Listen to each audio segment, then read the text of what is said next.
Platteville history professor and author David Krugler. Good morning. Good morning. We were just talking in the commercial break about kind of this idea, the fascination of that time period and spies and the bomb. You set this in the nation's capital. Tell people the story. Well, it's a World War II spy thriller set in the closing months of World War II. So it's April 1945. We're in the nation's capital. We're in Washington, D.C. Victory is imminent, but a new threat looms. The alliance between the United States and the Soviet Union is breaking apart, and the major reason, although it's not known to but a few people, is that the Soviet Union is stealing the secrets of America's atomic bomb program.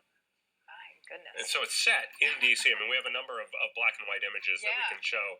How fun was it to kind of go back and try and recreate 1945 Washington? It was a blast. I've always been fascinated by Washington, D.C., and this was a most exciting time to be there. Imagine being young and you go to the Capitol, you get a job as a clerk or a typist in a government agency, or you're a service person in the military.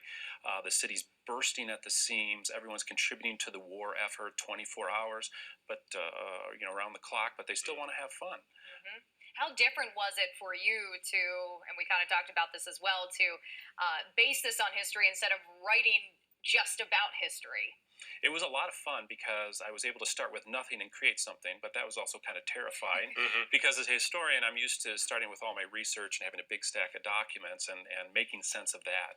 But once I eased into it and said, look, let your imagination run wild and just refer to what you know as a historian as needed to set the time, set the place. What makes a good murder mystery to you? I mean, it's something I assume you read. Right. Well, obviously you have to have a good plot, and you can't have something where people figure out who done it right away. But I think what's really important is to have characters that people relate to, even if they're not always the likable people that are present in other forms of fiction. So if you can have that connection and draw people in, they want to see the story through, they want to see who did it, but they also are committed to your character, then I think you've got a good mystery. Now, between teaching and being a historian at UW-Platteville and being a writer, have you chosen a favorite yet? I still love being a historian and a teacher.